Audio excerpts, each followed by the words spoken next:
남편은 뭐 하길래 애 가진 마누라를 저런 꼴로 다니게 해? 끼리끼리 만났으려나? 말이 좀 심하네. 나도 손님으로 온 거야. 가방 하나 사러 왔어. 이게 진짜 어디서 거지 같은 게 까불고 있어.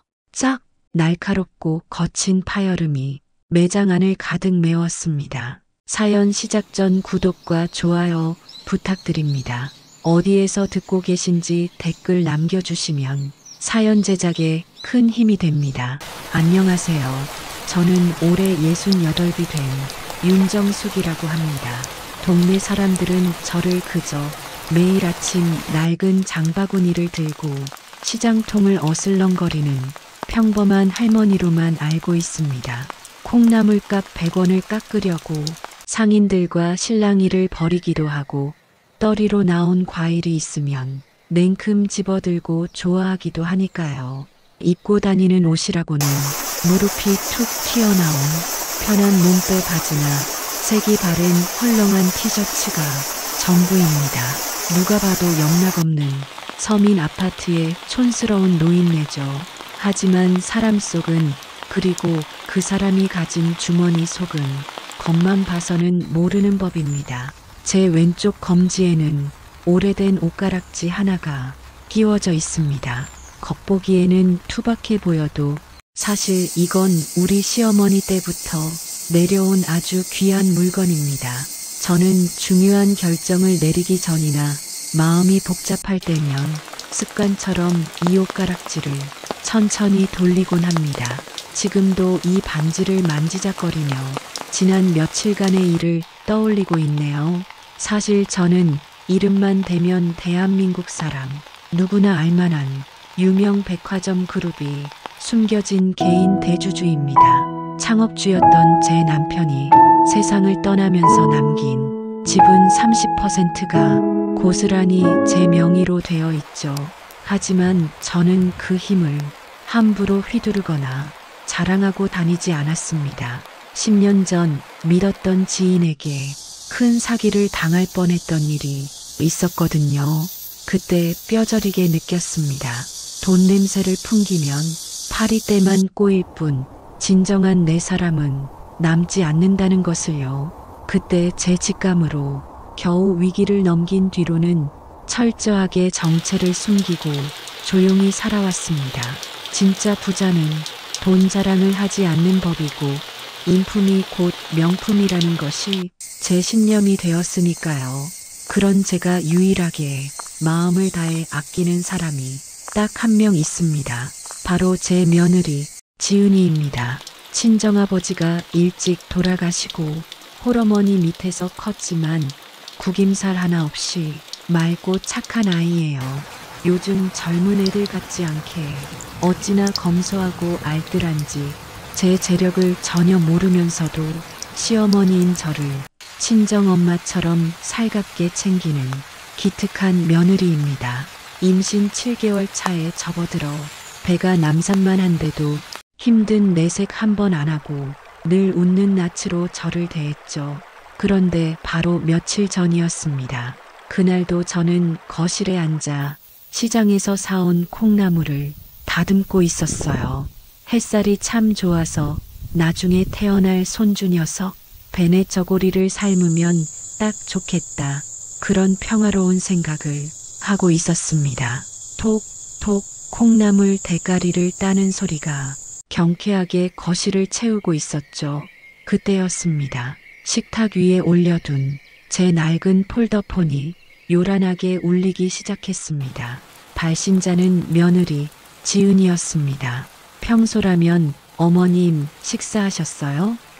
하고 밝게 전화를 걸어올 아이인데 그날따라 벨소리부터가 왠지 모르게 불안하게 느껴졌습니다. 저는 콩나물을 내려놓고 전화를 받았습니다. 아가, 무슨 일이냐? 제 물음에 수화기 너머에서는 대답 대신 숨이 넘어갈 듯한 울음소리만 들려왔습니다. 가슴이 철렁 내려앉더군요. 혹시 뱃속의 아이에게 무슨 문제라도 생긴 건 아닌지 별의별 생각이 다 들었습니다. 아가, 왜 그래? 무슨 일 있어? 말 좀 해봐라. 제가 다급하게 묻자 지은이가 겨우 입을 떼더군요. 그 목소리는 공포와 서러움으로 잔뜩 젖어 있었습니다. 그리고 이어진 며느리의 한마디는 제 귀를 의심하게 만들었습니다. 어머님, 저 백화점에서 뺨 맞았어요.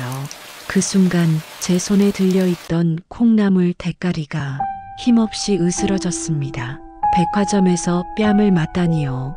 그것도 임신해서 배가 부른 만삭의 임산부가 말입니다. 머릿속이 하얗게 변했다가 순식간에 붉은 분노로 타오르기 시작했습니다. 누구 짓인지 어떤 상황인지 아직 듣지도 못했지만 제 본능이 말하고 있었습니다.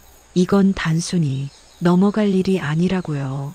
감히 내 며느리, 내 금쪽 같은 새끼의 얼굴에 손을 댔단 말인가.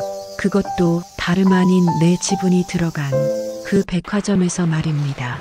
저는 전화를 끊지 않은 채 부들부들 떨리는 손으로 옷가락질을 천천히 돌렸습니다. 차가운 옥의 감촉이 손가락에 닿자 뜨겁던 머리가 차갑게 식으면서 상황이 선명하게 보이기 시작했습니다. 저는 자리에서 벌떡 일어났습니다. 입고 있던 헐렁한 몸빼 바지를 갈아입을 생각조차 들지 않았습니다.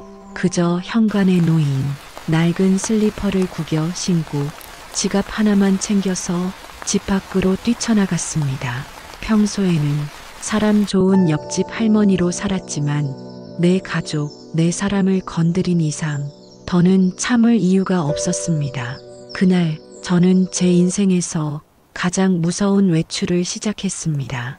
도대체 어떤 인간이 겁도 없이 잠자는 사자의 코털을, 아니 숨죽이고 있던 10조 자산가의 영린을 건드린 것일까요? 지금부터 제가 들려드릴 이야기는 그 오만하고 뻔뻔한 인간들이 제 며느리 앞에서 피눈물을 흘리며 후회하게 만든 아주 통쾌하고 서늘한 복수의 기록입니다. 부디 끝까지 들어주시고 제가 잘한 일인지 함께 지켜봐 주시면 좋겠습니다. 그럼 사건이 벌어지기 전 우리 고부의 평범했던 일상부터 말씀드리겠습니다. 그날의 끔찍한 전화가 걸려오기 전까지 우리 고부의 일상은 더할 나위 없이 평온했습니다. 사실 저는 남들이 부러워할 만한 엄청난 재산을 가지고 있지만 며느리인 지은이에게조차 그 사실을 속 시원히 털어놓지 않았습니다. 10년 전 돈 냄새를 맡고 몰려들었던 사기꾼들에게 대인 상처가 너무 컸기 때문입니다. 그때 제 곁에 남은 건 껍데기뿐인 인간관계와 사람에 대한 불신뿐이었죠. 그래서 아들이 지은이를 처음 데려왔을 때도 솔직히 말하면 의심의 눈초리를 거두지 못했습니다. 혹시나 우리 집안의 재력을 알고 접근한 건 아닐까, 겉으로만 착한 척하는 건 아닐까 하고요. 그래서 일부러 더 가진 것 없는 노인네 흉내를 냈습니다. 낡은 아파트에 살면서 궁상 맞을 정도로 아끼는 모습을 보여주면 제풀에 지쳐 떨어져 나가거나 본색을 드러낼 거라 생각했거든요. 하지만 제 예상은 보기 좋게 빗나갔습니다. 지은이는 제가 가진 게 없어서 오히려 더 마음을 쓰는 아이였습니다. 친정아버지가 일찍 돌아가시고 홀어머니 밑에서 자라면서도 가난을 부끄러워하거나 돈에 기죽는 법이 없었죠. 오히려 저보다 더 알뜰살뜰하게 살림을 꾸려나갔습니다. 우리는 틈만 나면 동네 시장을 쏘다니는 게 일과였습니다. 백화점 명품관이 아니라 1,000원짜리 물건이 가득한 다이소나 떨이 채소를 파는 좌판이 우리 고부의 놀이터였으니까요. 며칠 전에도 그랬습니다. 우리는 시장 골목을 누비며 저녁 창거리를 사고 있었습니다. 지은이가 불룩 나온 배를 안고 뒤뚱거리며 걷는 게 안쓰러워 제가 장바구니를 들려하면 기어이 자기가 들겠다며 고집을 피우곤 했습니다. 그날도 지은이는 채소 가게 앞에서 주인 아주머니와 한참이나 흥정을 했습니다. 아주머니, 이거 시금치 조금 시들한데 500원만 깎아주세요. 대신 제가 2단 사갈게요. 결국 500원을 깎아서 시금치를 받아들고는 세상을 다 가진 사람처럼 환하게 웃더군요. 그 모습이 어찌나 예쁜지 저는 뒤에서 흐뭇하게 바라보며 제 왼쪽 검지에 낀 옷가락지를 만지작거렸습니다. 수천억 원의 지분을 가진 대주주의 며느리가 고작 500원을 깎고 저렇게 좋아하다니 남들이 알면 비웃을지도 모르겠습니다. 하지만 저는 그 모습에서 진심을 보았습니다. 이 아이는 내 돈을 탐내는 게 아니라 나라는 사람과 함께하는 이 소박한 일상을 사랑하고 있다는 것을요.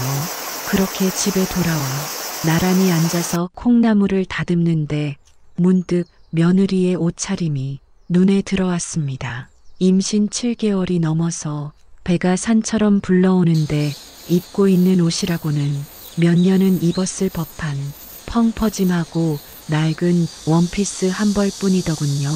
보풀이 잔뜩 일어난 옷소매와 굽이 다 닳아서 한쪽으로 기울어진 단아가 제 가슴을 콕콕 찔렀습니다. 내 손주를 품고 있는 아이인데 내가 너무 내 생각만 하느라 애를 궁상맞게 만든 건 아닌가 하는 자책감이 밀려왔습니다.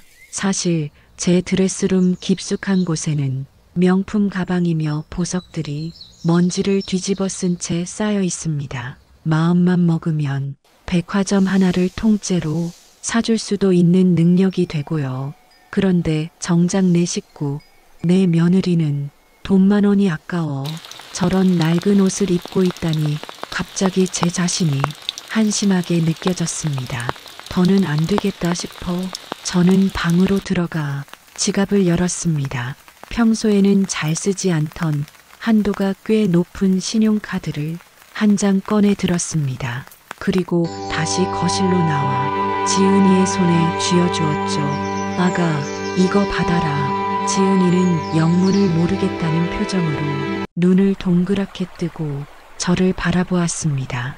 당황했는지 습관처럼 한 손으로 볼록한 배를 쓰다듬으면서요. 어머님, 이게 뭐예요? 갑자기 카드는 왜? 저는 짐짓 엄한 표정을 지으며 말했습니다. 너 그 옷이 그게 뭐냐? 배도 이제 많이 불러오는데 백화점 가서 편하고 좋은 옷 한 벌 사 입어라. 가방도 가벼운 걸로 하나 사고. 제 말에 지은이는 손사래를 치며 카드를 다시 제게 밀어내더군요. 예상했던 반응이었습니다. 에이 어머님, 비싼 거 필요 없어요. 그냥 시장에서 편한 거 사면 돼요. 아기 낳으면 살 빠질 텐데 비싼 인부복 사서 뭐해요. 말은 그렇게 해도 지은이의 시선이 잠깐 제 낡은 가계부 쪽으로 향하는 걸 저는 놓치지 않았습니다. 아마 시어머니 주머니 사정을 걱정해서 거절하는 것이겠지요. 제가 넉넉지 않은 형편에 쌈짓돈을 모아주는 거라고 생각했을 테니까요. 그 마음이 고마우면서도 한편으로는 속상했습니다. 진짜 부자는 돈을 써야 할 때와 아껴야 할 때를 아는 법입니다. 지금은 아낄 때가 아니었습니다. 내 며느리가 내 손주를 품고 있는 귀한 몸이 남들 앞에 초라해 보이는 건 죽기보다 싫었습니다. 저는 다시 지은이의 손을 꼭 잡고 카드를 쥐어주며 단호하게 말했습니다. 잔말 말고 다녀오너라. 내가 너 예뻐서 주는 거 아니고 내 손주 기죽지 말라고 주는 거야. 가서 맛있는 것도 사 먹고 제일 좋은 걸로 골라. 돈 걱정은 하지 말고. 지은이는 잠시 머뭇거리더니 이내 눈시울이 붉어지며 고개를 끄덕였습니다. 감사해요, 어머님. 그럼 정말 딱 필요한 것만 사서 올게요. 우리 튼튼히 선물이라고 생각하고 잘 입을게요. 그렇게 며느리는 다음날 백화점에 가기로 약속했습니다. 저는 그날 밤 잠들기 전 창밖을 내다보며 안도의 한숨을 내쉬었습니다. 이제야 며느리에게 제대로 된 시어머니 노릇을 조금은 한 것 같아서 마음이 놓였거든요. 그때까지만 해도 저는 꿈에도 몰랐습니다. 제가 쥐어준 그 카드가, 그리고 며느리를 위해 등 떠밀어 보낸 그 백화점 나들이가 우리 지은이에게 씻을 수 없는 상처를 주게 될 줄은요. 그 카드는 제가 대주주로 있는 그룹 계열사의 VIP 카드였습니다. 겉보기엔 평범해 보이지만 아는 사람은 아는 카드였죠. 하지만 지은이는 그런 사실을 까맣게 모른 채 그저 시어머니가 아껴 모은 돈이라 생각하고 떨리는 마음으로 백화점으로 향했습니다. 화장기 없는 수수한 얼굴에 배가 남산만하게 부른 임산부가 낡은 단화를 신고 화려한 명품관에 들어섰을 때 세상이 얼마나 차갑고 잔인한지 저는 미처 헤아리지 못했습니다. 제가 지켜주지 못한 그 시간 동안 지은이는 홀로 그곳에 도착했습니다. 그리고 그곳에는 하필이면 지은이의 고등학교 동창이자 지독한 악연이었던 최미희가 매니저로 일하고 있었습니다. 운명의 장난치고는 너무나 가혹한 우연이었죠. 평화롭던 우리 고부의 일상을 깨뜨릴 폭풍우가 그렇게 시작되고 있었습니다. 며느리가 집을 나설 때 현관까지 배웅하며 웃어주던 제 모습이 지금 와서 뼈저리게 후회됩니다. 그때 내가 같이 갔더라면, 아니 차라리 가지 말라고 했더라면 지은이가 그런 모욕을 당하지는 않았을 텐데 말입니다. 하지만 이미 엎질러진 물이었습니다. 지은이는 백화점에 도착했고 지옥 같은 시간이 그 아이를 기다리고 있었습니다. 지은이는 제가 쥐어준 카드를 지갑 깊숙이 넣고 백화점으로 향했습니다. 평소라면 지하 식품관이나 이벤트 매장만 둘러봤겠지만 그날은 시어머니의 엄명이 있었기에 떨리는 마음으로 에스컬레이터를 타고 위층으로 올라갔습니다. 화려한 조명이 쏟아지는 명품관 층에 도착하자 지은이는 저절로 어깨가 움츠러들었다고 합니다. 대리석 바닥은 거울처럼 반짝이는데 자기가 신은 굽 낮은 단화는 앞코가 까지고 뒷굽이 달아 있었으니까요. 지은이는 혹여나 누가 볼세라 발을 오므리며 습관처럼 볼록 나온 배를 한 손으로 쓰다듬었습니다. 뱃속의 아기에게 용기를 얻으려는 듯이 말이죠. 그렇게 조심스러운 걸음으로 지은이가 들어선 곳은 우리 백화점에서도 가장 콧대 높기로 소문난 H 명품관이었습니다. 매장 안에는 머리부터 발끝까지 휘황찬란하게 치장한 사모님들이 도도한 표정으로 거울을 보고 있었고 직원들은 그 옆에서 허리를 굽히며 비위를 맞추고 있었습니다.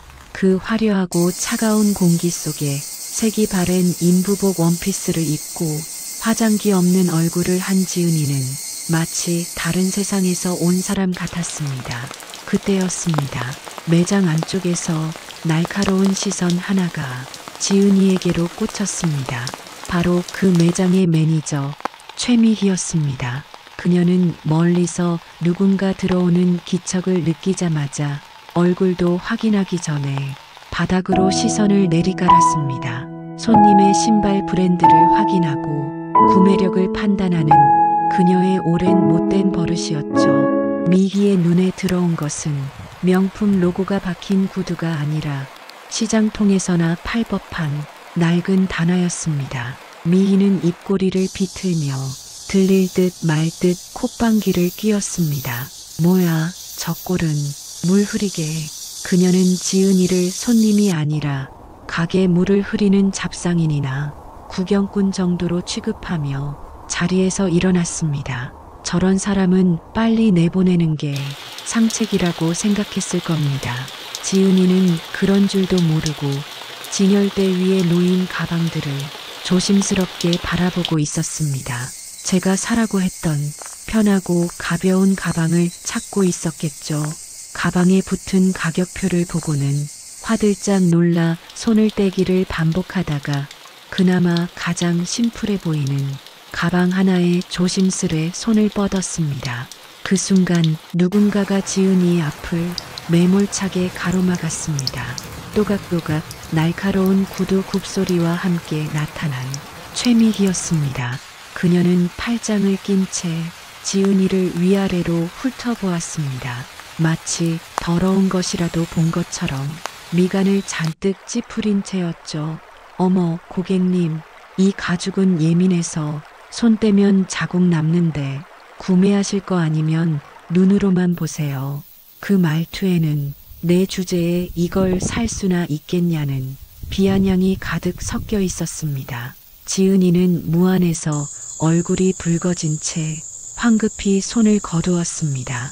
그리고 고개를 들어 직원의 얼굴을 마주한 순간 지은이의 눈이 동그랗게 커졌습니다. 낯익은 얼굴, 잊을 수 없는 눈빛, 학창시절 자신을 그토록 괴롭혔던 고등학교 동창 최미희였기 때문입니다.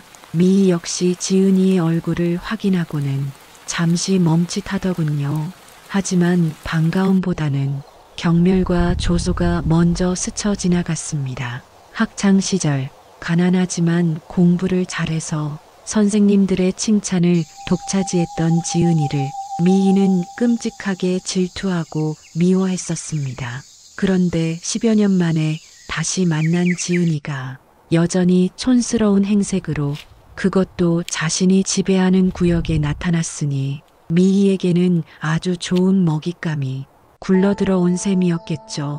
지은이는 당황스러움 속에서도 그래도 아는 얼굴을 만났다는 생각에 반가운 마음이 앞섰던 모양입니다. 순진하게도 말이죠. 너 미희니? 나야, 지은이, 김지은. 세상에, 여기서 일하는구나. 지은이가 어색하게 웃으며 아는 체를 했지만 미희의 반응은 싸늘하기 그지없었습니다. 그녀는 팔짱을 풀지 않은 채 주변에 있던 다른 손님들이 들으라는 듯 목소리를 높였습니다. 아, 김지은? 기억나지? 지질이 궁상 떨던 걔. 그런데 지은아, 여기서 동창 찾지 마. 너 같은 애가 올 곳 아니니까. 지은이의 표정이 순식간에 굳어졌습니다. 오랜만에 만난 친구에게, 아니 손님에게 할 소리가 아니었으니까요. 하지만 미희는 멈추지 않았습니다. 오히려 지은이의 푸른 배와 낡은 옷차림을 번갈아 보며 더욱 노골적으로 모욕을 주기 시작했습니다. 너 임신했니? 남편은 뭐 하길래 애 가진 마누라를 저런 꼴로 다니게 해? 아, 끼리끼리 만났으려나? 지은이는 입술을 깨물며 치마 자락을 꽉 쥐었습니다. 자신을 무시하는 건 참을 수 있었지만 남편과 뱃속의 아이까지 들먹이는 건 견디기 힘들었을 겁니다. 그래도 지은이는 최대한 예의를 갖추어 말했습니다. 말이 좀 심하네. 나도 손님으로 온 거야. 가방 하나 사러 왔어. 그 말에 미희가 박장대소를 터뜨리더군요. 매장 안의 시선이 모두 두 사람에게 집중되었습니다. 화려한 옷을 입은 VIP 고객들이 부채질을 하며 지은이를 흘긋거렸고 그 시선들은 화살처럼 날아와 지은이의 가슴에 박혔습니다. 미희는 그 분위기를 즐기듯 한 발짝 더 다가와 지은이의 낡은 단아코를 자신의 뾰족한 구두 굽으로 툭 쳤습니다. 가방을 사? 내가? 야, 웃기지 마. 여기 가방 손잡이 하나가 내가 입은 옷 다 합친 것보다 비싸. 괜히 물 흐리지 말고 나가. 냄새나니까. 지은이는 수치심에 온몸이 바들바들 떨렸습니다. 태어나서 처음 와본 명품관에서, 그것도 옛 동창에게 이런 수모를 당할 줄은 상상도 못했으니까요. 하지만 지은이도 물러서지는 않았습니다. 자신은 혼자가 아니라 뱃속의 아이와 함께였으니까요. 엄마로서, 그리고 시어머니가 보내준 마음을 지키기 위해 지은이는 용기를 냈습니다. 주머니 속에 넣어두었던 제가 준 카드를 만지작거렸습니다. 그 카드가 이 상황을 반전시킬 수 있을 거라 믿으면서요. 하지만 지은이는 몰랐습니다. 그 카드를 꺼내는 순간 미희의 악랄함이 더욱 폭발하게 될 거라는 사실을요. 빌런은 약해 보이는 상대가 반항할 때 더 잔인하게 짓밟으려 하는 법이니까요. 이때 지은이가 느꼈을 공포와 모욕감을 생각하면 지금도 저는 피가 거꾸로 솟는 것 같습니다. 단지 겉모습이 초라하다는 이유로 사람의 존엄까지 짓밟히는 그 현장에 제가 없었다는 것이 천추의 한이 될 뿐입니다. 그날 그 명품관 안에서는 돈으로 사람의 급을 나누는 가장 저열하고 추악한 장면이 펼쳐지고 있었습니다. 그리고 그 중심에 내 며느리가 서 있었습니다. 저는 그 자리에 없었지만 나중에 며느리에게 전해 들은 그 순간의 공기는 마치 제 눈앞에서 벌어지는 일처럼 생생하고 끔찍했습니다. 지은이는 모멸감에 온몸을 바들바들 떨면서도 주머니 속에 깊이 넣어두었던 지갑을 꺼냈다고 합니다. 그 안에는 제가 아침에 쥐어준 신용카드가 들어있었죠. 지은이는 그 카드가 단순한 결제 수단이 아니라 시어머니인 저의 마음이자 자신을 지켜줄 방패라고 생각했을 겁니다. 지은이는 떨리는 손으로 카드를 꽉 쥐고 최미희의 눈을 똑바로 바라보며 용기를 냈습니다. 뱃속의 아이가 듣고 있다는 생각에 엄마로서 더는 비참해지고 싶지 않았기 때문입니다. 지은이는 배에 손을 얹은 채 최대한 단호한 목소리로 말했습니다. 이거 시어머니가 주신 카드야. 나도 엄연한 손님이라고. 지은이가 내민 카드는 우리 그룹 계열사에서 발행한 검은색 VIP 카드였습니다. 백화점 직원 교육을 제대로 받았다면 그 카드의 색깔만 보고도 자세를 고쳐 잡았어야 했습니다. 하지만 최미희의 눈에는 이미 탐욕과 편견의 막이 두껍게 씌워져 있었습니다. 그녀에게는 그저 행색이 초라한 옛 동창이 분수에 맞지 않는 물건을 들고 허세를 부리는 것으로밖에 보이지 않았던 것이죠. 미희는 카드를 받아들기는커녕 손으로 툭 쳐내며 바닥에 떨어뜨려 버렸습니다. 매끄러운 대리석 바닥 위로 카드가 힘없이 미끄러져 나갔습니다. 미희는 팔짱을 낀 채 바닥에 떨어진 카드를 구두굽으로 꾹 밟으며 비릿한 조소를 날렸습니다. 시어머니, 웃기시네. 어디 남의 집 식모살이 하다가 훔쳐온 거 아니고. 그 말은 지은이에게 단순한 모욕을 넘어선 충격이었습니다. 자신을 무시하는 건 참을 수 있었지만 자신을 딸처럼 아껴주는 시어머니를 졸지에 도둑질이나 시키는 사람 혹은 식모나 부리는 사람으로 취급했으니까요. 지은이의 머릿속에서 무언가가 뚝 끊어지는 소리가 났습니다. 평소라면 남에게 싫은 소리 한마디 못하고 살던 순한 아이가 그 순간만큼은 물러서지 않았습니다. 바닥에 떨어진 카드를 줍는 대신 주먹을 꽉 쥐고 소리쳤습니다. 말 함부로 하지 마. 우리 어머님 그런 분 아니야. 당장 사과해. 지은이의 외침이 조용한 명품관의 공기를 갈랐습니다. 주변에 있던 VIP 손님들도 부채질을 멈추고 놀란 눈으로 두 사람을 쳐다보았습니다. 감히 매니저에게 대드는 초라한 임산부의 반격에 최미희의 자존심에는 지울 수 없는 생채기가 났을 겁니다. 그녀는 자신이 이 공간의 여왕이며 지은이는 자신의 발밑에 있는 하찮은 존재라고 믿고 있었으니까요. 미희의 얼굴이 순식간에 불그락푸르락해지더니 이성은 마비되고 본성만이 튀어나왔습니다. 그녀는 주변의 시선 따위는 아랑곳하지 않고 표독스러운 눈빛으로 지은이에게 다가갔습니다. 이게 진짜 어디서 거지 같은 게 까불고 있어. 그리고 그 순간 믿을 수 없는 일이 벌어졌습니다. 짝!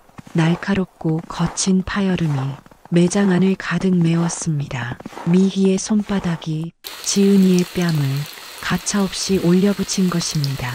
지은이의 고개가 힘없이 옆으로 돌아갔고 중심을 잃은 몸이 휘청거리며 진열대 쪽으로 쓰러졌습니다. 다행히 진열대를 붙잡아 바닥에 넘어지지는 않았지만 그 충격은 실로 엄청났습니다. 매장 안에는 숨소리조차 들리지 않는 정막이 흘렀습니다. 손님들도 직원들도 모두 얼어붙은 채 그 광경을 지켜보고만 있었습니다. 지은이는 떨리는 손으로 화끈거리는 뺨을 감싸 쥐었습니다. 입안이 터졌는지 비릿한 피 맛이 느껴졌고 귀에서는 윙하는 이명이 들려왔습니다. 하지만 육체적인 고통보다 더 아픈 건 사람들이 보는 앞에서 짐승만도 못한 취급을 당했다는 수치심과 공포였습니다. 지은이는 본능적으로 다른 한 손으로 배를 감싸 안았습니다. 놀랐을 아기를 달래기 위해서였죠. 눈물이 왈칵 쏟아져 나와 앞이 보이지 않았습니다. 최미희는 자신이 저지른 짓을 후회하기는커녕 오히려 분이 덜 풀린 듯 씩씩거리고 있었습니다. 그녀는 떨고 있는 지은이를 내려다보며 마치 더러운 벌레를 쫓아내듯 손을 휘저었습니다. 경비 불러 이 여자 당장 끌어내. 영업 방해로 경찰에 신고하기 전에 내 눈앞에서 치워버리라고. 지은이는 아무 말도 할 수 없었습니다. 그저 뺨을 감싸준 채 바닥에 떨어진 카드를 바라보며 하염없이 눈물만 흘릴 뿐이었습니다. 그 카드가 시어머니의 사랑이 담긴 그 물건이 차가운 바닥에서 미희의 구두굽에 지지겨져 있는 모습이 자신의 처지 같아서 가슴이 미어질 뿐이었습니다. 바로 그 시각 저는 집에서 콩나물을 다듬다가 불길한 예감에 휩싸여 손을 멈추고 있었습니다. 그리고 곧이어 걸려온 전화 한 통에 제 세상은 무너져 내렸습니다. 수화기 너머로 들려오는 며느리의 울음소리와 뺨 맞았다는 그 한마디는 제 인생을 송두리째 뒤흔들었습니다. 저는 그 길로 집을 뛰쳐나왔습니다. 신발을 제대로 신었는지 가스불은 껐는지 그런 건 중요하지 않았습니다. 머릿속에는 오직 하나, 내 새끼를 건드린 인간을 지옥 끝까지 쫓아가서라도 응징해야겠다는 생각뿐이었습니다. 택시를 타고 가는 내내 저는 제 손가락에 낀 옷가락지가 부서져라 꽉 쥐고 있었습니다. 차창 밖으로 지나가는 풍경은 눈에 들어오지도 않았습니다. 제 눈앞에는 오직 공포에 떨고 있을 며느리의 얼굴과 그 아이를 때린 어떤 오만한 인간의 얼굴만이 번갈아가며 떠올랐습니다. 기다려라. 내가 간다. 내 며느리 눈에서 눈물 나게 한 데가 피눈물로 갚게 해주마. 택시 기사님이 백미러로 힐끔거리며 쳐다볼 정도로 제 눈빛은 살기로 번득이고 있었습니다. 그렇게 저는 폭풍의 눈 한가운데로 달려가고 있었습니다. 택시가 백화점 정문 앞에 거칠게 멈춰 섰습니다. 저는 기사님께 거스름돈은 됐다며 지폐를 쥐어주고는 허둥지둥 차에서 내렸습니다. 백화점 회전문이 돌아가는 그 짧은 순간이 마치 영겁의 시간처럼 느껴지더군요. 화려한 조명이 쏟아지는 로비에 들어서자 잘 차려입은 사람들이 저를 힐끔거리며 피해서 지나갔습니다. 그도 그럴 것이 제 꼴이 말이 아니었으니까요. 무릎 나온 헐렁한 몸빼 바지에 뒷굽이 다 다른 슬리퍼, 그리고 손에는 다듬다 만 콩나물이 든 검은 비닐봉지가 들려 있었으니 누가 봐도 영락없는 시장통 할머니였을 겁니다. 평소라면 남들 시선이 부끄러워 옷매무새라도 다듬었겠지만 그날은 그런 것 따위 안중에도 없었습니다. 오직 3층 며느리가 있다는 그곳으로 가야 한다는 생각에 다리가 후들거리는 것도 잊은 채 에스컬레이터를 거슬러 뛰어 올라갔습니다. 숨이 턱 끝까지 차오르고 심장이 터질 듯이 쿵쾅거렸습니다. 3층 명품관 입구에 다다르자 저 멀리 H 매장 앞에 사람들이 웅성거리며 모여있는 게 보였습니다. 불길한 예감은 언제나 틀리는 법이 없더군요. 인파를 헤치고 안으로 들어선 순간 제 눈앞에 펼쳐진 광경에 저는 그만 다리에 힘이 풀려 주저앉을 뻔했습니다. 매장 한 구석 차가운 대리석 바닥에 제 며느리 지은이가 진열대 모서리를 붙잡고 위태롭게 서 있었습니다. 한 손으로는 터질 듯 부른 배를 감싸 안고 다른 한 손으로는 벌겋게 부어오른 뺨을 가린 채 어깨를 들썩이며 소리 죽여 울고 있더군요. 그 작고 여린 등판이 공포에 질려 바들바들 떠는 모습을 보니 억장이 무너져 내리는 것 같았습니다.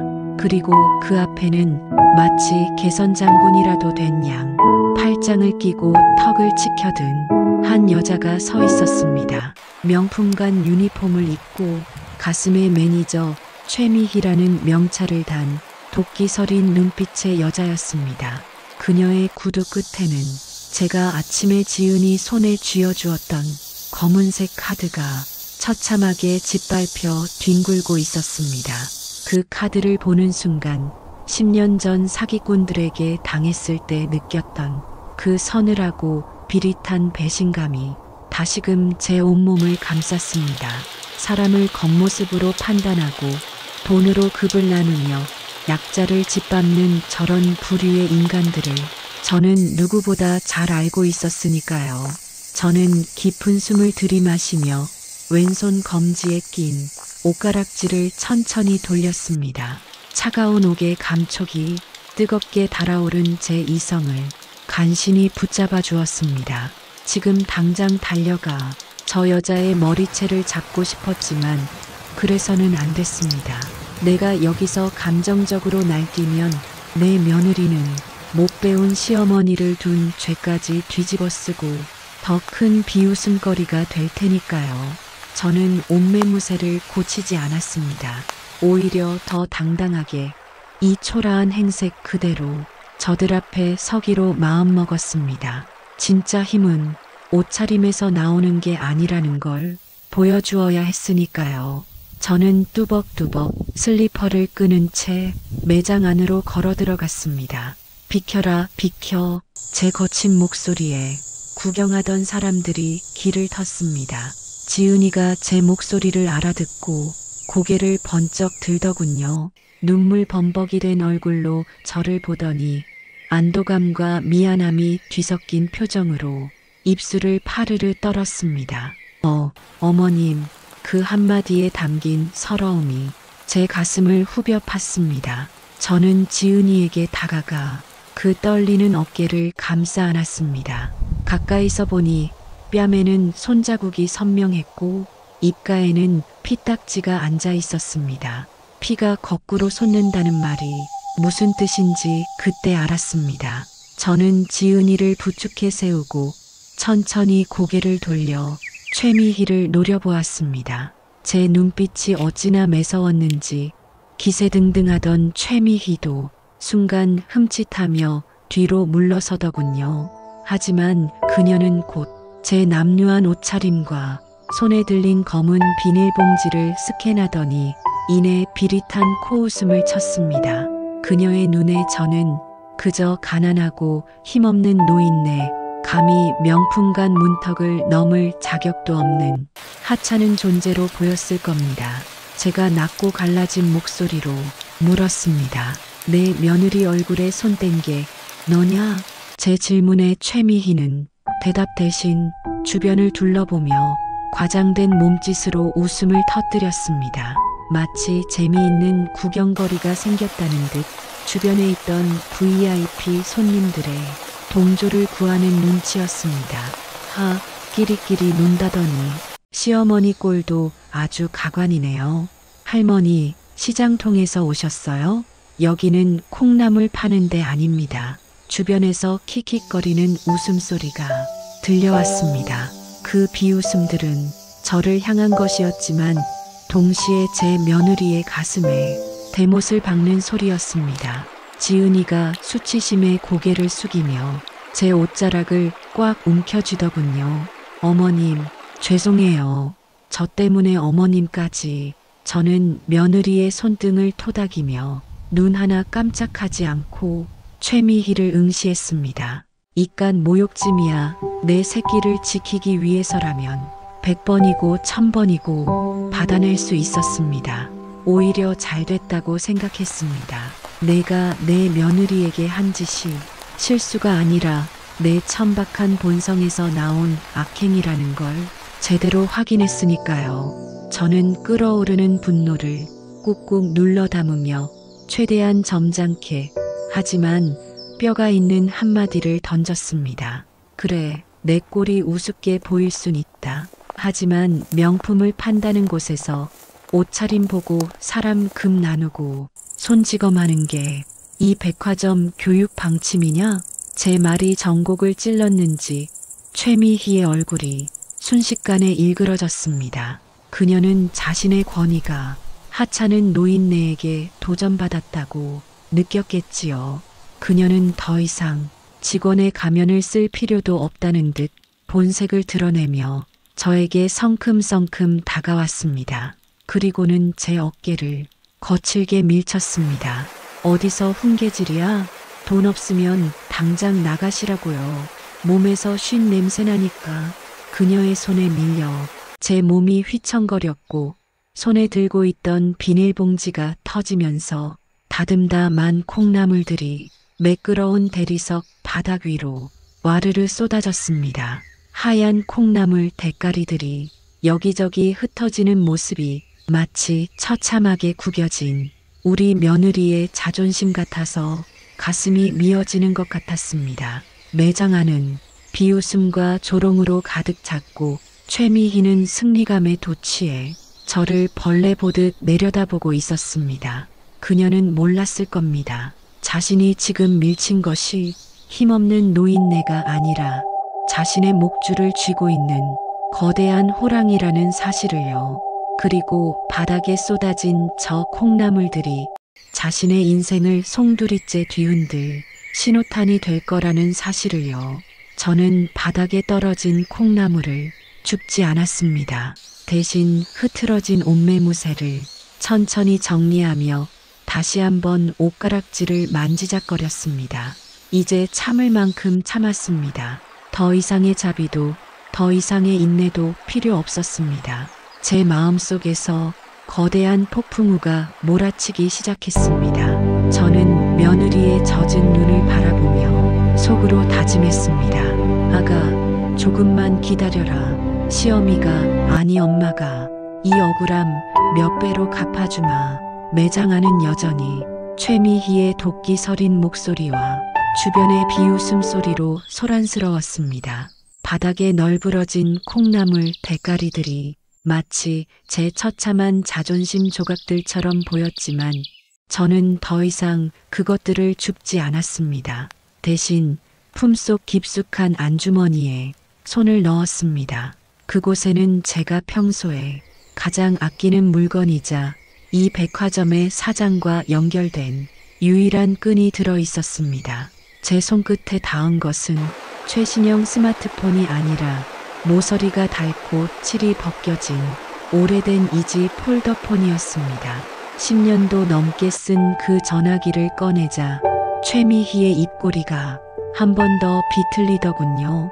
아마도 골동품 같은 전화기를 꺼내는 꼴이 가소롭게 보였을 겁니다. 아, 전화기 꼬라지하고는 어디 경찰이라도 부르시게 맘대로 하세요. 영업 방해로 끌려나가는 건 할머니 쪽일 테니까. 그녀는 팔짱을 낀 채 짝다리를 짚고 서서 마치 재미있는 구경거리를 보듯 저를 내려다보았습니다. 주변에 있던 VIP 손님들도 손으로 입을 가리고 킥킥거렸습니다. 저 촌스러운 할머니가 과연 누구에게 전화를 걸어 하소연을 할지 궁금했겠지요. 하지만 저는 그들의 시선 따위는 전혀 의식하지 않았습니다. 제 시선은 오직 폴더폰의 작은 액정 화면과 겁에 질려 있는 며느리의 얼굴을 오갈 뿐이었습니다. 저는 천천히 아주 침착하게 폴더폰을 열었습니다. 딸각하는 경쾌한 소리가 매장의 소음을 뚫고 제 귀에 선명하게 박혔습니다. 저는 왼손으로 옷가락질을 꽉 쥐며 호흡을 가다듬은 뒤 단축번호 1번을 꾹 눌렀습니다.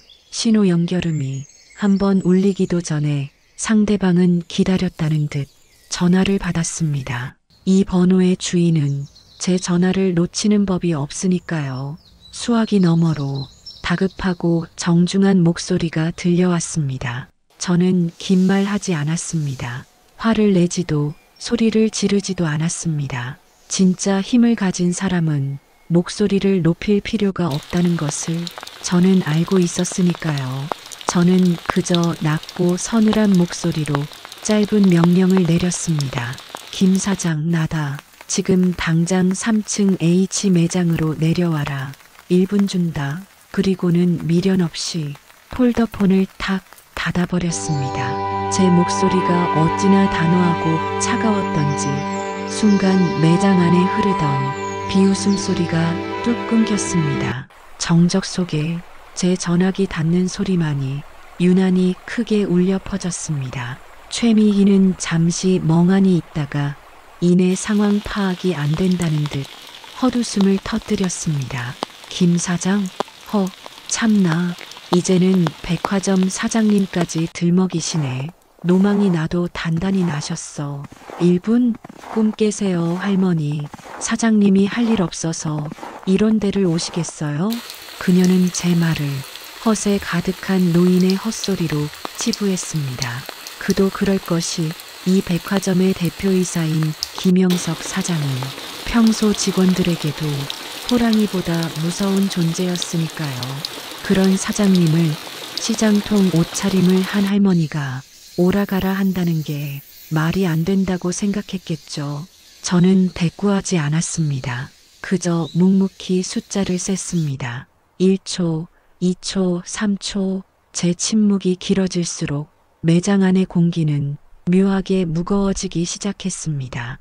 처음에는 비웃던 사람들도 저의 흔들림 없는 눈빛과 압도적인 분위기에 눌려 하나둘씩 입을 다물었습니다. 며느리 지은이만이 불안한 눈빛으로 제 옷자락을 잡고 있었습니다. 어머님, 이제 그만해요. 저 괜찮아요.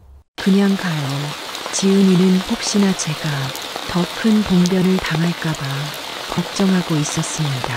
저는 지은이의 손을 따뜻하게 감싸주며 나직이 속삭였습니다. 아니, 못 간다. 사과받기 전까진 한 발짝도 안 움직일 거야. 그리고 다시 매장 입구를 노려보았습니다. 30초가 지났을 무렵 멀리서 웅성거리는 소리가 들려왔습니다.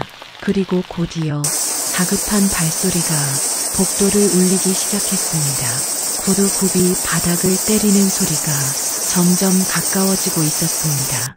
그건 한두 사람의 발소리가 아니었습니다. 마치 군대라도 몰려오는 듯한 요란하고 급박한 소리였습니다. 최미희의 표정에 의아함이 스치기 시작했습니다. 그녀도 무언가 심상치 않다는 걸 느낀 것이겠죠. 그리고 마침내 매장 입구의 사람들이 홍해 갈라지듯 양옆으로 물러났습니다. 그 사이로 누군가가 전력 질주를 하며 뛰어들어왔습니다. 잘 빗어넘긴 머리가 헝클어지고 이마에는 식은땀이 송골송골 맺힌 채 숨을 헐떡이며 나타난 남자. 바로 이 백화점의 대표이사 김영석 사장이었습니다. 그 뒤로는 비서실장과 수행원들이 사색이 된 얼굴로 허겁지겁 뒤따르고 있었습니다. 평소라면 수행원들의 호의를 받으며 느긋하게 걸어 다녔을 그들이 마치 불이라도 난 것처럼 뛰어온 것입니다.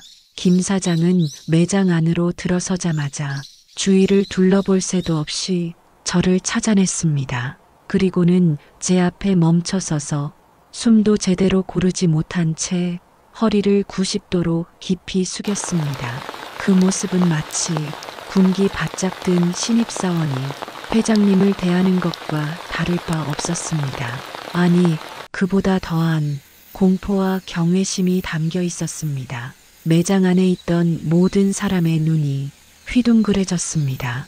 특히 최미희는 자신이 모시는 하늘 같은 사장님이 거지 취급하던 할머니에게 폴더 인사를 하는 광경을 보고 입을 다물지 못한 채 석상처럼 굳어버렸습니다. 김 사장의 떨리는 목소리가 정막을 깼습니다. 회장님, 아니 여사님, 누추한 곳까지 어인 일이십니까? 미리 연락이라도 주셨으면 제가 정문까지 마중을 나갔을 텐데. 김 사장은 제 눈치를 살피느라 고개도 제대로 들지 못했습니다. 그는 알고 있었습니다.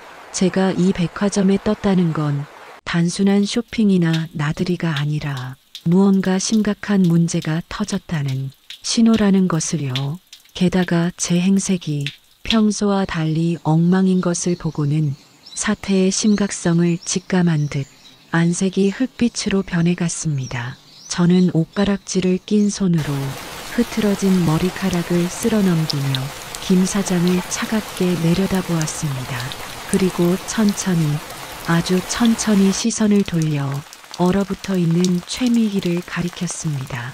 제 손끝이 향한 곳에 사시나무 떨듯 떨고 있는 한 여자가 서 있었습니다. 방금 전까지만 해도 저를 조롱하고 멸시하던 그 당당함은 온데간데 없고 이제는 공포에 질려 눈동자만 도록도록 굴리는 초라한 인간만이 남았습니다. 상황은 완벽하게 역전되었습니다. 1분 전까지만 해도 갑과 을이었던 관계가 전화 한 통으로 하늘과 땅 차이로 뒤바뀐 것입니다. 이것이 바로 제가 10년 동안 숨겨왔던 힘이자 내 가족을 지키기 위해 꺼내든 진짜 칼날이었습니다. 이제 저 오만한 매니저에게 세상이 얼마나 무서운 곳인지, 그리고 사람을 겉모습으로 판단한 대가가 얼마나 혹독한지 가르쳐줄 시간이었습니다. 김 사장은 제 손끝을 따라 최미희를 바라보았습니다. 그리고 그제야 바닥에 널브러진 콩나물과 짓밟힌 검은색 VIP 카드, 그리고 뺨을 맞고 울고 있는 임산부를 발견했습니다. 김 사장의 눈이 경악으로 물들었습니다. 그는 직감했을 겁니다. 자신의 직원이 감히 건드려서는 안 될 영린을, 그것도 가장 잔인한 방식으로 건드려 버렸다는 것을요. 폭풍은 이미 시작되었고 이제 그 누구도 이 거대한 파도를 막을 수 없게 되었습니다.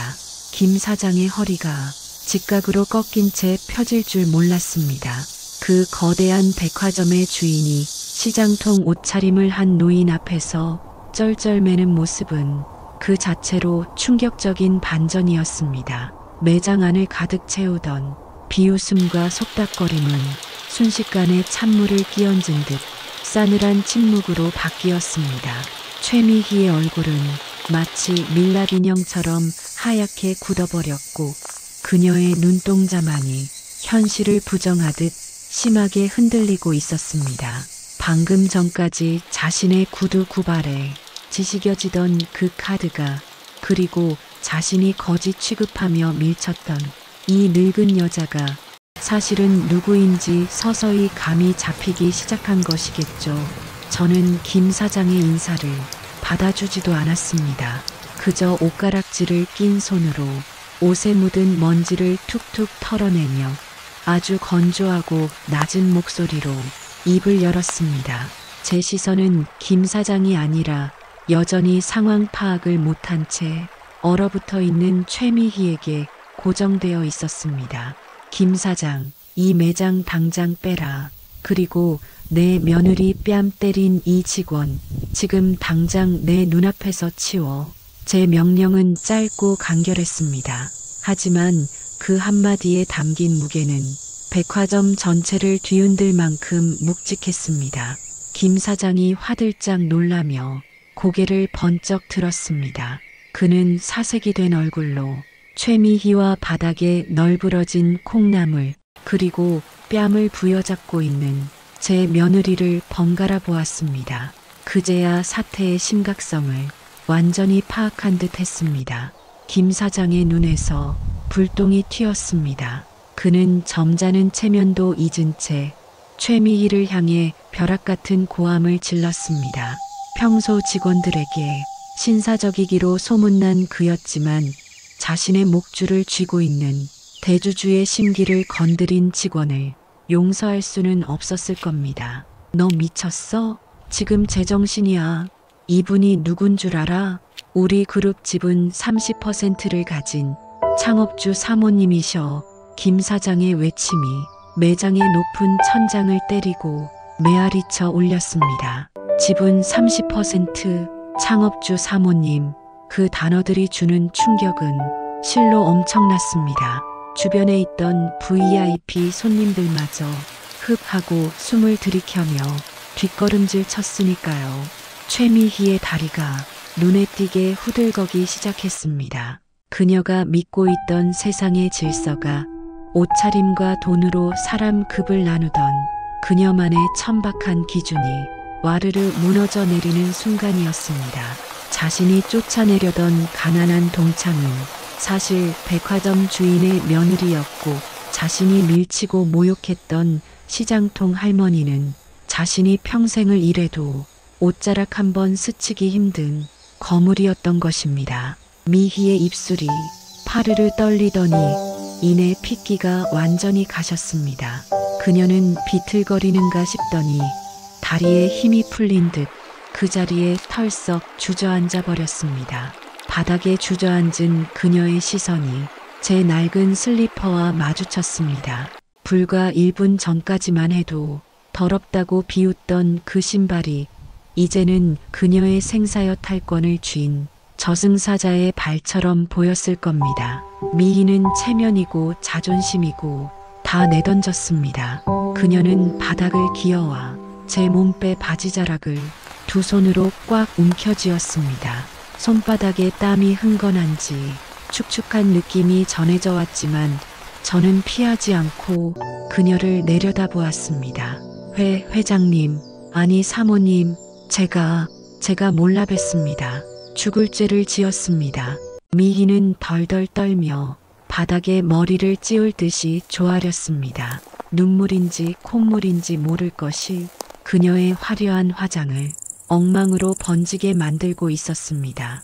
그녀는 고개를 돌려 지은이를 바라보며 애원했습니다. 방금 전까지 뺨을 때리고 거지 취급하던 동창에게 이제는 살려달라고 매달리는 꼴이라니 참으로 가소롭고 비참한 광경이었습니다. 지은아, 아니 사모님, 제발 한 번만 봐줘. 내가 눈이 삐었었나 봐. 친구끼리 왜 이래? 응, 내가 정말 잘못했어. 지은이는 그 뻔뻔한 태도에 기가 막힌 듯 말문이 막혀 고개를 돌려버렸습니다. 자신이 불리할 때는 짓밟고 아쉬울 때는 친구를 들먹이는 그 얄팍한 간사함에 치가 떨렸기 때문입니다. 저는 제 바짓가랑이를 잡고 있는 미희의 손을 아주 차갑게 쳐내며 한 걸음 뒤로 물러섰습니다. 옷에 묻은 더러운 것을 털어내듯 단호하고 매정한 몸짓이었습니다.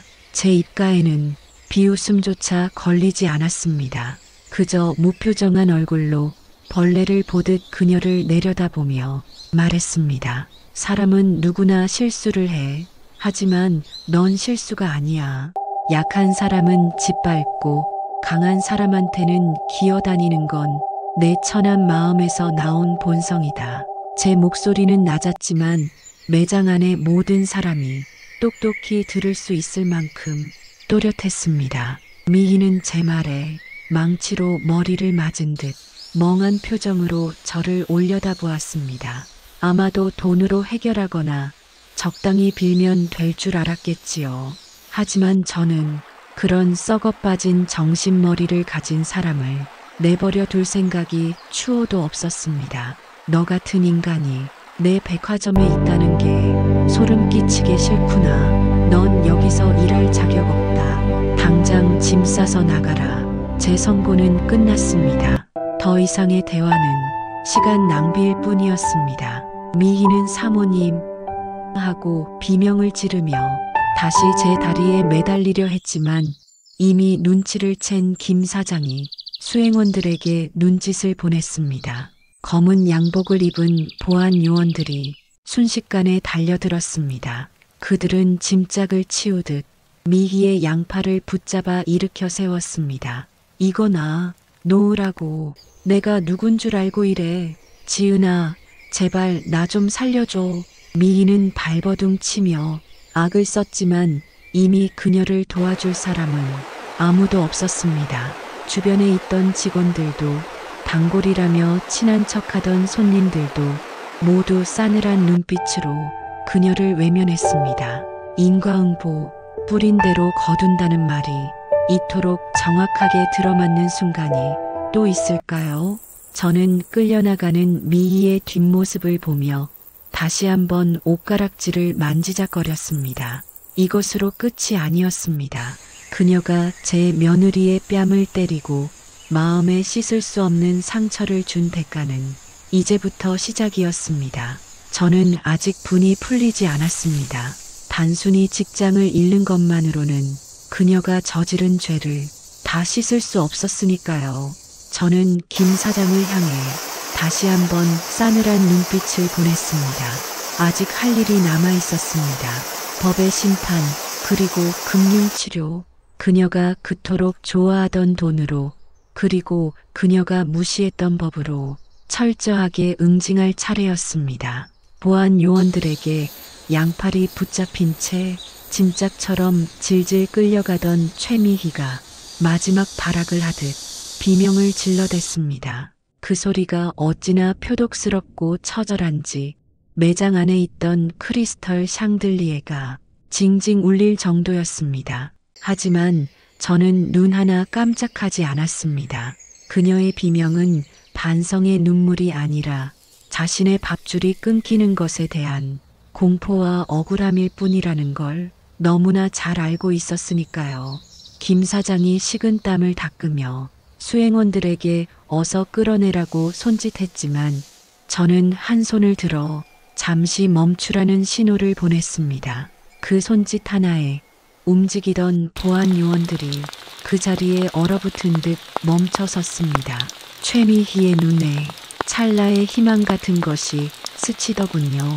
아마도 제가 마음이 약해져서 용서해 주려는 것이라고 늙은이가 인정에 호소하면 넘어갈 것이라고 착각했나 봅니다.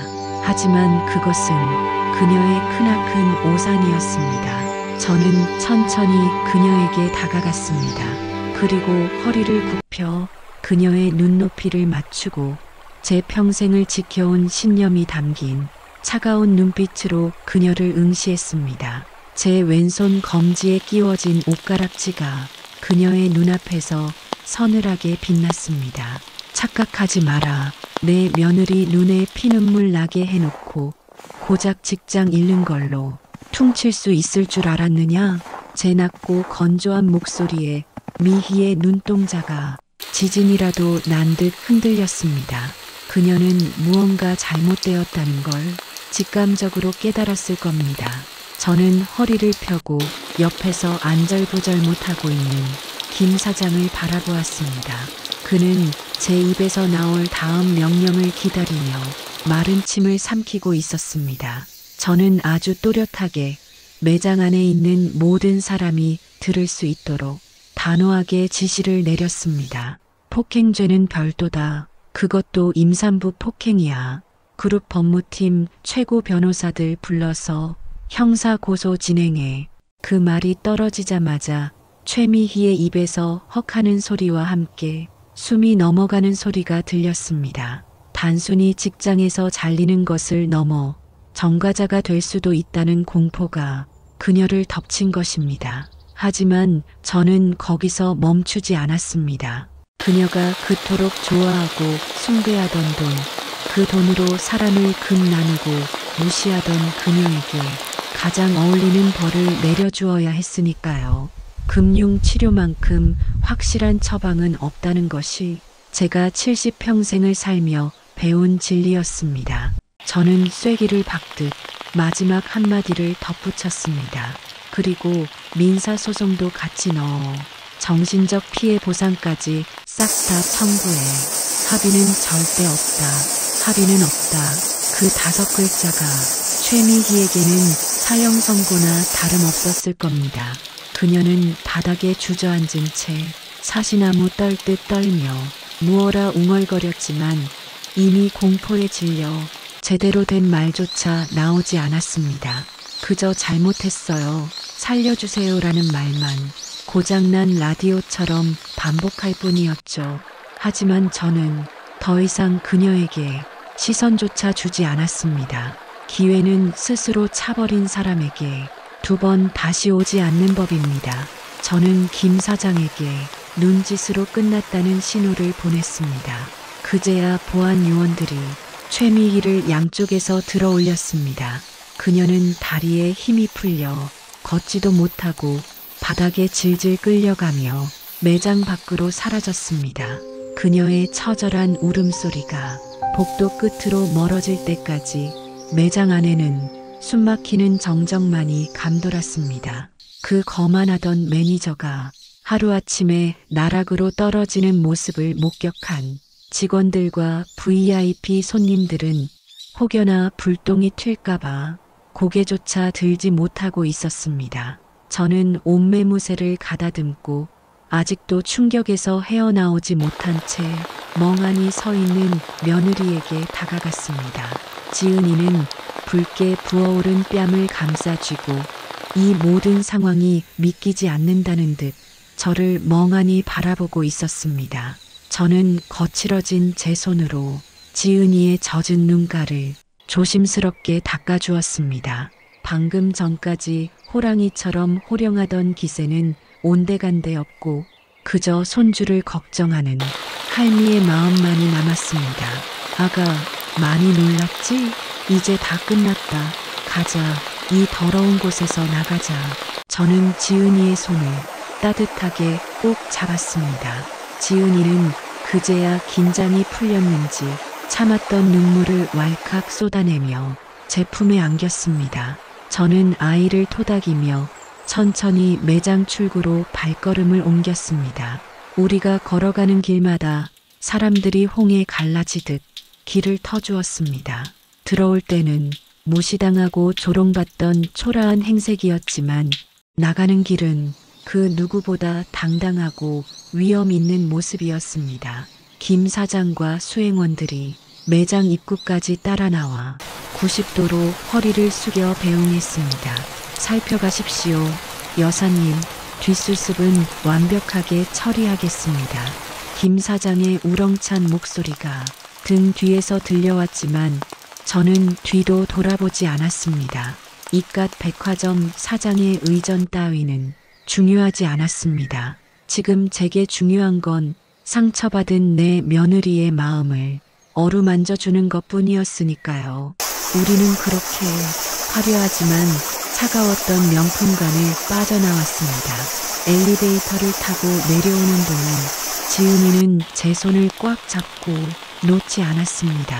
그 소나기 힘에서 시어머니에 대한 의지와 믿음이 전해져와 가슴 한구석이 뭉클했습니다. 백화점 로비에 도착하자 어느새 대기하고 있던 김 사장의 전용 검은색 세단이 정문 앞에 서 있었습니다. 기사가 달려나와 문을 열어주었죠. 택시를 타고 허겁지겁 달려왔던 길을 이제는 가장 편안하고 안전하게 돌아가게 된 것입니다. 차에 오르기 전 저는 잠시 멈춰서서 백화점 건물을 올려다보았습니다. 10년 전 남편이 피땀 흘려 세운 이 건물이 오늘따라 유난히 높고 거대하게 느껴졌습니다. 하지만 그 거대한 건물보다 더 소중한 것은 바로 내 옆에 있는 작고 여린 가족이라는 것을 다시 한번 뼈저리게 느꼈습니다. 저는 지은이를 먼저 차에 태우고 저도 그 옆자리에 앉았습니다. 차가운 가죽 시트의 감촉이 등에 닿자 긴장했던 근육들이 그제야 비명을 지르며 풀어지는 듯 했습니다. 차창 밖으로 분주하게 움직이는 도심의 풍경이 스쳐 지나갔습니다. 폭풍은 끝났지만 아직 우리에게는 해야 할 이야기가 남아 있었습니다. 그리고 그 이야기는 화려한 명품관이 아니라 조용한 곳에서 마음을 나누며 해야 할 것이었습니다. 저는 기사님에게 집으로 가자는 말 대신 다른 곳으로 가달라고 부탁했습니다. 지은이의 상처받은 마음을 달래주고 놀란 뱃속의 아기를 진정시킬 수 있는 가장 편안하고 안전한 곳으로 말이죠. 그곳에서 저는 며느리에게 그동안 숨겨왔던 제 진심을 전하고 싶었습니다. 왜 내가 부자라는 사실을 숨기고 살았는지, 그리고 왜 오늘 그토록 무서운 모습을 보일 수밖에 없었는지에 대해서요. 차가 부드럽게 출발하자 지은이가 제 어깨에 살며시 머리를 기대왔습니다. 그 온기가 오늘 제가 한 모든 행동이 결코 틀리지 않았음을 말해주는 것 같아 비로소 마음이 놓였습니다. 김 사장의 차가 멈춘 곳은 시내 중심가에 있는 한적하고 고급스러운 호텔이 프라이빗 라운지였습니다. 평소라면 예약조차 힘든 곳이지만 그룹 대주주인 제가 움직이니 모든 문이 저절로 열리더군요.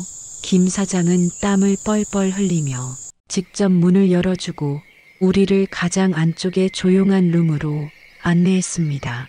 그는 마치 죄인이라도 된 것처럼 허리를 굽히고 서서 최고급 차와 다과를 대령하고는 직접 얼음 찜질팩까지 들고 왔습니다.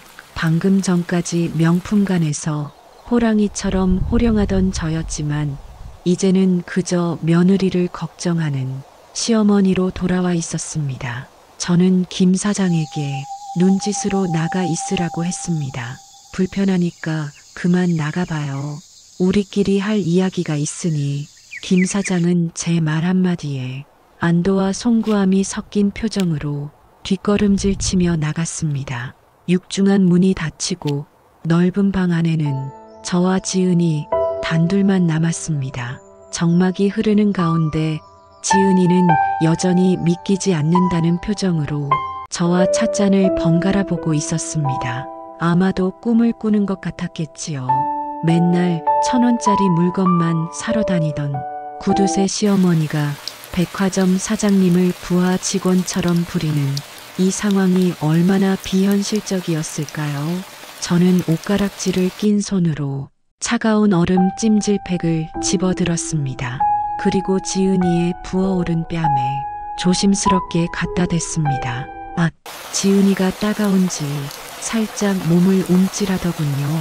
그 작은 반응 하나하나가 제 가슴을 바늘로 찌르는 것 같았습니다.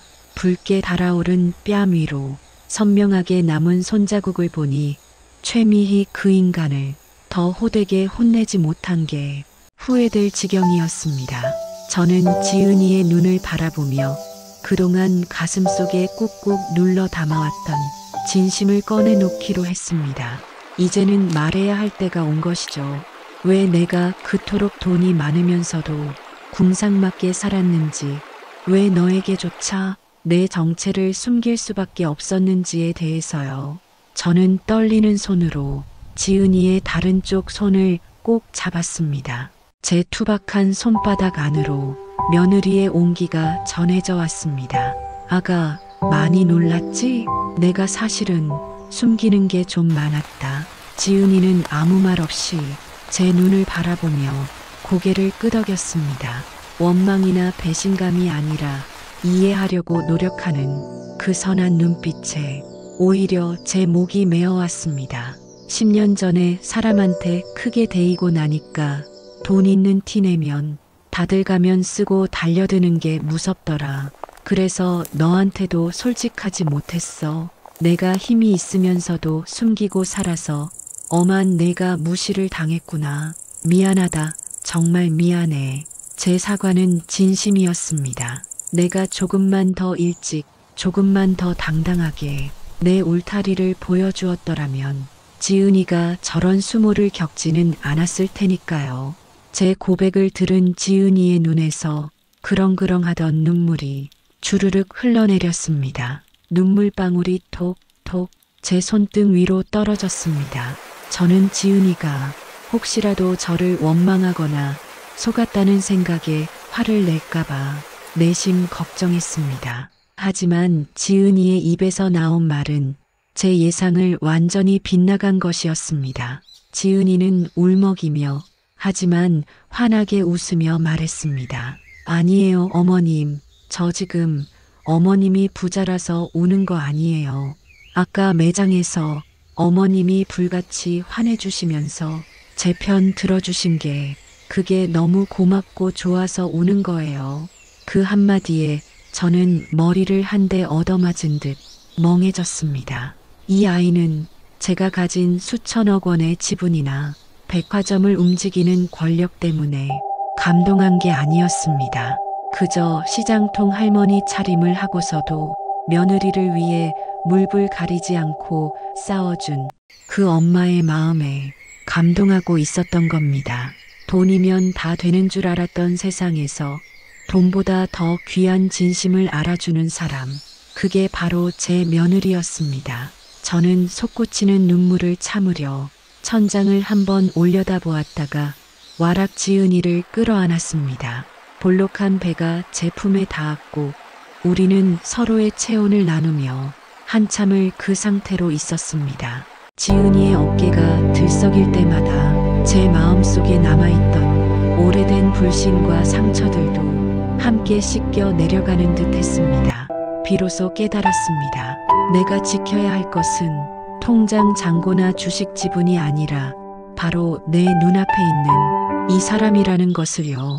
그리고 이 아이에게라면 내 모든 것을 주어도 아깝지 않겠다는 확신이 들었습니다. 우리는 눈물 젖은 얼굴을 마주보며 피식 웃음을 터뜨렸습니다. 지은이의 뺨은 여전히 부어 있었지만 그 표정만큼은 세상 그 누구보다 편안하고 행복해 보였습니다. 이제 알았으니 됐다. 앞으로 필요한 거 있으면 참지 말고 다 말해라. 내 며느리 기죽게 하는 건 이번 한 번으로 족하다. 제 말에 지은이가 코를 훌쩍이며 장난스럽게 대답했습니다. 그럼 어머님, 저 배고픈데 여기 비싼 거 시켜 먹어도 돼요? 그 말에 우리 고부는 누가 먼저랄 것도 없이 박장대소를 했습니다. 호텔 룸 안에 무겁던 공기가 따뜻한 웃음으로 채워졌습니다. 창밖으로는 어느새 노을이 붉게 물들고 있었습니다. 오늘 하루 정말 길고도 고단한 하루였지만 제 인생에서 가장 잘한 일을 꼽으라면 주저없이 오늘을 꼽을 것입니다. 돈으로 갚을 수 없는 상처를 사랑으로 덮을 수 있다는 걸 저는 70이 다 된 나이에 며느리를 통해 배웠으니까요. 이제 우리는 집으로 돌아갈 것입니다. 여전히 낡은 아파트지만 그곳에는 그 어떤 명품관보다 값진 행복이 기다리고 있을 테니까요. 저는 지은이의 손을 잡고 자리에서 일어났습니다. 제 발걸음은 들어올 때보다 훨씬 가볍고 또 당당했습니다. 그날의 소동이 있고 나서 며칠이 지났습니다. 지은이의 뺨에 선명했던 붉은 손자국은 이제 옅어져서 거의 보이지 않게 되었고 놀랐던 마음도 잔잔하게 가라앉았습니다. 우리는 다시 예전처럼 낡은 장바구니를 하나씩 끼고 동네 시장으로 향했습니다. 여전히 저는 무릎 나온 바지를 입고 며느리는 펑퍼짐한 원피스에 굽 낮은 단화를 신은 채였죠. 남들이 보기에는 며칠 전과 다를 바 없는 궁상맞은 고부로 보일지 모릅니다. 하지만 우리 두 사람의 발걸음은 전보다 훨씬 힘차고 가벼웠습니다. 더 이상 사람들의 시선을 의식하거나 초라해 보일까봐 어깨를 움츠리지 않았으니까요. 시장의 시끌벅적한 소음 속에 섞여 콩나물 값을 흥정하고 따끈한 호떡 하나를 나눠 먹으며 우리는 서로를 마주보고 웃었습니다. 화려한 조명이 쏟아지던 명품관보다 사람 냄새나는 이 시장통이 우리에게는 훨씬 더 어울리고 편안한 곳임을 새삼 느꼈습니다. 지은이가 제 팔짱을 꼭 끼며 말했습니다. 어머님, 저는 역시 백화점보다 여기가 훨씬 마음 편하고 좋아요. 그래, 나도 그렇다. 우리한테는 여기가 딱이야. 우리는 잡은 손을 더욱 단단히 쥐었습니다. 제 손가락에 끼워진 옷가락지가 지은이의 손등에 닿아 따스한 온기를 전해주고 있었습니다. 집으로 돌아오는 길, 저는 붉게 물드는 저녁 노을을 보며 지난 인생을 돌이켜보았습니다. 젊은 시절에는 돈만 많이 벌면 행복해질 줄 알았고 비싼 물건을 휘감으면 대접받을 줄 알았습니다. 하지만 70평생을 살아보니 이제야 비로소 알 것 같습니다. 진정한 명품이란 건 말입니다. 몸에 두른 비싼 옷이나 가방이 아니라 내 사람을 지킬 수 있는 힘과 그들을 아끼는 따뜻한 마음에서 나오는 것이라는 걸 깨달았습니다. 내가 가진 재산이나 지위는 언제든 사라질 수 있는 신기루지만 위기의 순간에 가족을 위해 물불 가리지 않고 뛰어드는 용기는 그 무엇과도 바꿀 수 없는 진짜 자산이더군요. 저는 앞으로도 제 정체를 굳이 드러내지 않고 조용히 살아갈 생각입니다. 하지만 이제는 다릅니다. 단순히 돈을 숨기는 게 아니라 제 며느리와 태어날 손주에게 가장 든든하고 단단한 울타리가 되어주기 위해서입니다. 세상 그 어떤 모진 비바람이 불어와도 내 아이들이 기죽지 않고 당당하게 살아갈 수 있도록 뒤에서 묵묵히 버티어주는 큰 바위 같은 어른이 되고 싶습니다. 그것이 제가 남은 생 동안 해야 할 가장 가치 있는 일이겠지요. 오늘 제 이야기가 가족을 위해 헌신하며 살아오신 수많은 분들의 마음에 작은 위로와 통쾌함으로 닿았기를 바랍니다. 겉모습이 화려하지 않아도 우리는 이미 누군가에게 세상에서 가장 귀하고 빛나는 명품 같은 존재들입니다. 그러니 부디 기죽지 마시고 오늘도 사랑하는 사람들과 함께 당당하고 행복한 하루 보내시길 응원합니다. 지금까지 며느리 바보 시어머니 윤정숙이었습니다. 들어주셔서 감사합니다.